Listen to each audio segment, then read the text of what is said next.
ভারতীয় সাম্রাজ্যবাদের যে সংস্কৃতি, মঙ্গল প্রদীপের যে সংস্কৃতি আমাদের উপরে চাপিয়ে দিচ্ছে এক ধরনের মিডিয়া, সেটার বিরুদ্ধে আমার দেশ অবস্থান নিয়েছে।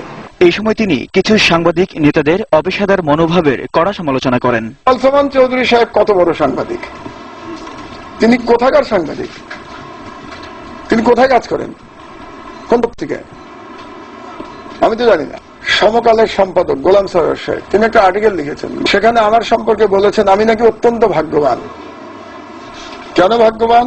উনি ইঙ্গিত করেছেন যে আমি অফিসে আছি, আমি লেখালেখি করছি, অ্যারেস্ট হচ্ছি না, এই কারণে ভাগ্যবান। তো আমি আল্লাহর কাছে দোয়া করি যে ভবিষ্যতে সরকার পরিবর্তন হলে গোলাম সরোয়ার সাহেব যেন আমার মতো ভাগ্যবান হন।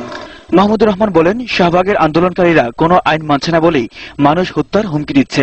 তারা ওখান থেকে বলছেন অনেক দিন স্কুলে পতাকা টাঙাতে হবে, জাতীয় সঙ্গীত গাইতে হবে। এই নির্দেশ দেওয়ার ক্ষমতা কি তারা রাখেন? তাহলে কি আমরা ধরে নেব যে বাংলাদেশ নামক রাষ্ট্রের ভেতরে শাহবাগ নামক আরেকটি রাষ্ট্রের পতন ঘটেছে?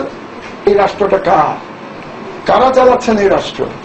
সাংবাদিকদের প্রশ্নের জবাবে মাহমুদুর রহমান বলেন, ব্লগারদের বিরুদ্ধে তার পত্রিকায় বিভিন্ন সংবাদ ছাপা হওয়ার কারণেই যুব সমাজ নৈতিক অবক্ষয় থেকে সচেতন হচ্ছে। আমরা তাকে